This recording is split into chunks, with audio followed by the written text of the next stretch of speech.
Hello बच्चों। तो कैसे हैं आप लोग। आप सबका स्वागत है इस चैनल पर द जफर एकेडमी। तो आज हम बात करने वाले हैं क्लास 10 के फर्स्ट चैप्टर जो स्टार्ट करने वाले हैं। और आप सभी को बहुत दिल से हार्दिक शुभकामनाएं, जो पिछले वीडियो में आप सब ने प्यार दिए। तो आज के वीडियो में हम सब क्लास 10 के फर्स्ट चैप्टर केमिस्ट्री का पढ़ने वाले हैं। तो उस चैप्टर का नाम है, जो फर्स्ट चैप्टर जो अध्याय 1 है, उसका नाम है रासायनिक अभिक्रियाएं एवं समीकरण। चैप्टर का नाम क्या है? रासायनिक अभिक्रिया एंड समीकरण। तो इस चैप्टर से पहले पढ़ने से पहले हम लोग कुछ बेसिक चीज़ जान लेंगे जो इस चैप्टर में बहुत यूज होने वाला है। तो इस चैप्टर से जानने से पहले कुछ बेसिक चीज़ जान लेते हैं। तो पहले ये बता देते हैं कि इस चैप्टर में पढ़ेंगे कि रासायनिक अभिक्रिया क्या है, रासायनिक अभिक्रिया के कितने प्रकार हैं, रासायनिक अभिक्रिया और समीकरण में क्या अंतर है, सब चीज़ जानेंगे एक एक करके। तो सबसे पहले बेसिक चीज़ जान लेते हैं। बेसिक चीज़ जान लेंगे तो ये चैप्टर पढ़ने में बहुत आसान लगेंगे। तो आप सब से थोड़ा सा निवेदन है कि इस चैनल को लाइक एंड सब्सक्राइब कर दें और अपने दोस्तों को ये वीडियो ज़रूर शेयर करें। मेरे हाथ से लिखे हुए नोट्स जो आपको मिलेंगे और अच्छे से समझाएंगे। तो चलिए वीडियो स्टार्ट करते हैं। तो आज बेसिक ही बताएंगे। बेसिक आज के वीडियो में आपको बेसिक चीज़ मिलेगा। तो सबसे पहले बेसिक चीज़ यही है कि इस अध्याय में हम लोग ये यूज होने वाला है, बहुत ही इम्पोर्टेंट है। तो सबसे पहले जो है उसका नाम जानते हैं। एक तत्व, दूसरा तत्व का संकेत, तीसरा परमाणु संख्या और परमाणु द्रव्यमान और अवस्था।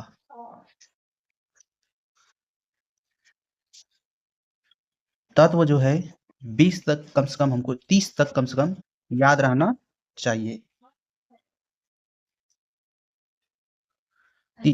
आज हम 30 तत्व का नाम बताएंगे, उसका संकेत बताएंगे, परमाणु संख्या बताएंगे, परमाणु द्रव्यमान बताएंगे और उसकी अवस्था बताएंगे। तो सबसे पहला जो तत्व है उसका नाम है हाइड्रोजन। क्या है? हाइड्रोजन। उसका संकेत जो होता है H होता है। संकेत क्या होता है? H होता है। परमाणु संख्या कितना होता है? 1 होता है। परमाणु द्रव्यमान लगभग 1 या 2 बोल सकते हैं। इस अवस्था जो है, हाइड्रोजन किस अवस्था में रहता है? तो गैस अवस्था में रहता है। ऑब्जेक्टिव में क्वेश्चन ये भी आता है कि निम्नलिखित में कौन गैस अवस्था में रहता है, ये भी आ सकता है। दूसरा है हीलियम। हीलियम का संकेत He, जिसका परमाणु संख्या 2 होता है, परमाणु द्रव्यमान 4 होता है, ये भी गैस अवस्था में पाई जाती है। लिथियम Li, जिसका संकेत है, इसका परमाणु संख्या 3 होता है, परमाणु द्रव्यमान 7 होता है।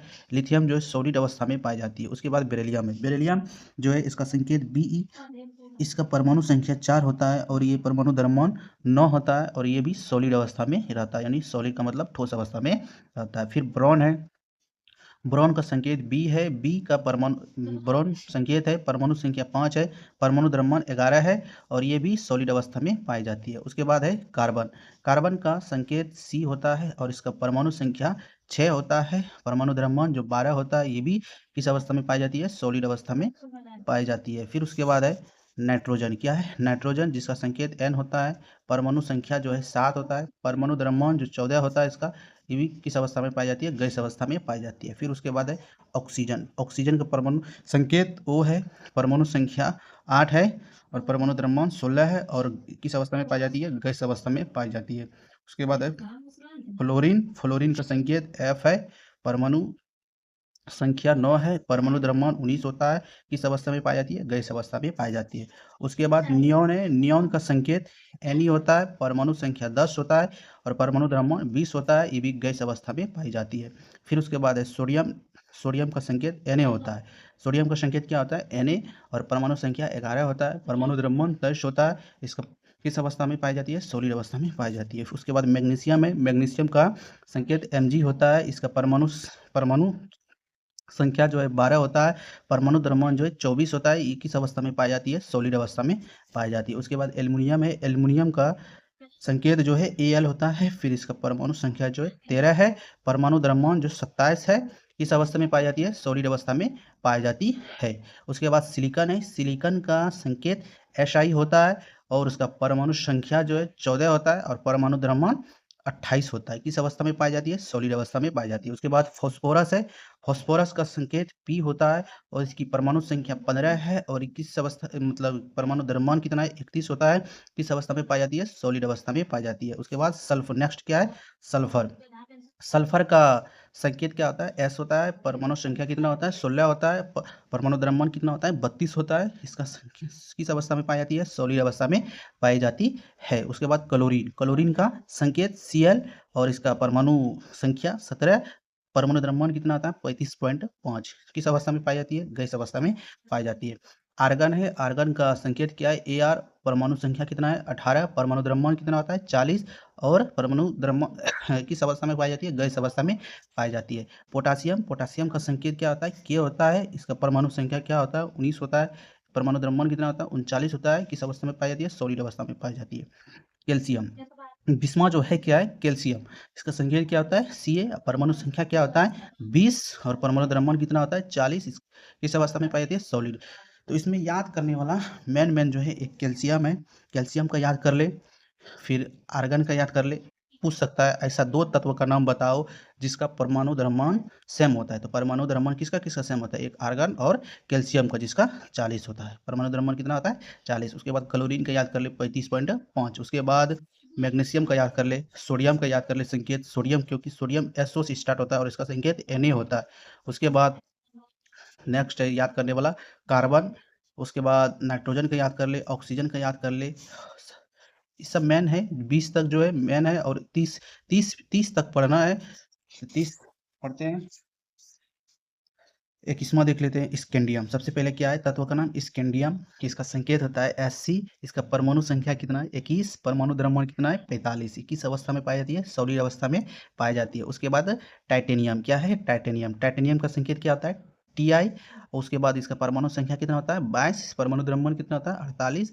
किस अवस्था में पाई जाती है? सॉलिड अवस्था में। उसके बाद वेंडियम, क्या है? वेंडियम का भी और उसका परमाणु संख्या 23। उसका परमाणु द्रव्यमान कितना होता है? 50.9। किस अवस्था में पाई जाती है? सॉलिड अवस्था में पाई जाती है। उसके बाद क्रोमियम, क्रोमियम का संकेत क्या है? Cr। उसके बाद परमाणु संख्या कितना है? 24। परमाणु द्रव्यमान कितना है? 52। किस अवस्था में पाई जाती है? सॉलिड अवस्था में पाई जाती है। फिर है मैग्नीज, मैग्नीज का होता है Mn, क्या होता है? Mn होता है। इसका परमाणु संख्या कितना है? 25 और परमाणु द्रव्यमान कितना है? 54.9। किस अवस्था में पाई जाती है? सॉलिड अवस्था में पाई जाती है। आयरन, उसके बाद सबसे VVI, सबसे ज़्यादा VVI आयरन। इसका संकेत क्या होता है? Fe और इसका परमाणु संख्या कितना होता है? 26। कितना होता है? 26। यही पूछता है सबसे मेन, यही पूछता है कि आयरन का या लोहे का परमाणु संख्या कितना होता है? तो कितना होता है? 26 होता है और परमाणु द्रव्यमान कितना होता है? 56 होता है। किस अवस्था में पाई जाती है? सॉलिड अवस्था में पाई जाती है। उसके बाद कोबाल, कोबाल का संकेत CO, परमाणु संख्या 27। इसका परमाणु द्रव्यमान 59। किस अवस्था में पाई जाती है? सॉलिड अवस्था में पाई जाती है। फिर निकेल, निकेल का परमाणु संकेत क्या है? तो Ni, परमाणु संख्या कितना है? 28। परमाणु द्रव्यमान कितना है? 59। इस अवस्था में पाई जाती है? सॉलिड अवस्था में पाई जाती है। कॉपर, कॉपर का संकेत क्या होता है? Co और इसका परमाणु संख्या कितना होता है? 29 और परमाणु द्रव्यमान कितना होता है? 63.5 और किस अवस्था में पाई जाती है? सॉलिड अवस्था में। उसके बाद है 30वां नंबर पे है जिंक, जिंक का होता है Zn, VVI। ये भी क्या है? VVI। जिंक का Zn और परमाणु संख्या 30, परमाणु द्रव्यमान 65.5। किस अवस्था में पाई जाती है? सॉलिड अवस्था में। तो ये मेरे हाथ से लिखे हुए नोट्स को आप अपनी कॉपी में उतार ले 30 तक और अच्छे से याद कर ले, जो रासायनिक अभिक्रिया में, रासायनिक अभिक्रिया एवं समीकरण में यूज होने वाला है। यहीं से स्टार्ट, आपका बेसिक स्टार्ट यहीं से हो जाता है और इस 100% आपके कॉपी में उतार ले और मेरा नेक्स्ट लेक्चर को देखे और समझे, जिसमें रासायनिक अभिक्रिया एवं समीकरण पढ़ाएंगे, उसमें बहुत यूजफुल होने वाला है। तो इसको आप अपने कॉपी में उतार ले, अच्छे से नोट्स बना ले। तो और बेसिक चीज़ जो है, बेसिक चीज़ हम बताते हैं। बेसिक चीज़ ये है कि कुछ इंपॉर्टेंट रासायनिक सूत्र है, उसको याद कर ले। कुछ इंपॉर्टेंट रासायनिक सूत्र है, उसको याद कर ले। तो सबसे पहला है चूना पत्थर। क्या है? चूना पत्थर। इसका सूत्र क्या होता है? CaCO3, यानी calcium carbonate, calcium carbonate. CO3 को हम कार्बोनेट बोलते हैं, CO3 को क्या बोलते हैं? कार्बोनेट बोलते हैं। Ca को कैल्शियम बोलते हैं। फॉस्फीन, फॉस्फीन का PH3, लाफिंग गैस का N2O, या इसका दूसरा नाम है nitrous oxide, nitrous oxide. Benzene का याद कर ले C6H6, C6H6। यूरिया का याद कर ले, सबसे बेसी याद करने वाला चीज़ है यूरिया, जो एग्जाम में पूछे जाते हैं, CONH2 पर होल 2। तूतिया, अगला क्या है तूतिया, CuSO4 इंटू 5H2O। उसके बाद फिनॉल, फिनॉल Fe2O3। फिर उसके बाद अम्लराज, ये भी पूछा जाता है 1 नंबर में, इंपॉर्टेंट है, HNO3। उसके बाद बालू, SiO2। उसके बाद मार्स गैस, जिसका CH4 होता है, इसको मीथेन भी बोलते हैं। बेकिंग सोडा क्या होता है, ये दोनों पूछा जाता है, बेकिंग सोडा और वाशिंग सोडा। बेकिंग सोडा का NaHCO3 और वाशिंग सोडा का Na2CO3 इंटू 10H2O। फिर जल, जल का सूत्र होता है H2O। उसके बाद ग्लूकोज, ग्लूकोज का C6H12O6। चीनी का C12H22O11, या इसको इस तरह बोल सकते हैं हिंदी में C12H22O11। ग्लूकोज को C6H12O6। कार्बन डाइऑक्साइड का CO2। बोरेक्स, बोरेक्स पूछा जाता है Na2B4O7 इंटू 10H2O। फिर उसके बाद है अमोनिया, अमोनिया भी पूछा जाता है, इसको भी याद कर ले, NH3। उसके बाद है नमक, NaCl। तो आपको 20 का मैक्सिमम, मिनिमम आपको 20 तक रासायनिक सूत्र याद कर ले, और इसको अच्छे से कॉपी में नोट्स बना ले। जो इस चैप्टर में बहुत यूज़ होने वाला है। और एक चीज़ यूज़ होने वाला है, उसको हम नेक्स्ट क्लास में देख ले, अभी अभी देख लेते हैं। बहुत बहुत इंपॉर्टेंट, जो आपको रासायनिक अभिक्रिया में ये यूज होने वाला है, इसमें ये अगर याद कर लिए तो आप रासायनिक अभिक्रिया बहुत आसान लगेगा पढ़ने में। तो इसको हम नेक्स्ट क्लास में ही रखते हैं, तो इसको नेक्स्ट क्लास में ही पढ़ाते हैं, यहीं से वीडियो ख़त्म करते हैं हम। और अगला वीडियो देखने के लिए मेरे चैनल को सब्सक्राइब कर दें।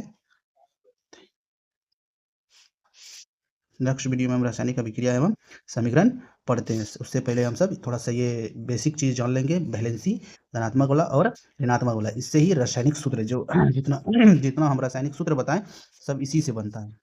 अगर ये पढ़ा देंगे हम, तो रासायनिक सूत्र बनाना बहुत आसान हो जाएगा, जिससे रासायनिक समीकरण को संतुलित करने में इसका सबसे बड़ा योगदान रहता है। तो इसको हम नेक्स्ट क्लास में पढ़ेंगे। तो यहीं पे वीडियो हम ख़त्म करते हैं, और अपना ख्याल रखें और अच्छे से पढ़ाई करें। 2027 में जो बोर्ड एग्ज़ाम दे रहे हैं, उसके लिए बहुत यूज़फुल है। बिहार बोर्ड से या यूपी बोर्ड से, कहीं किधर कोई सा भी बोर्ड हो, ये बहुत यूज़फुल होने वाला आपके लिए। ठीक है, जो जय हिंद।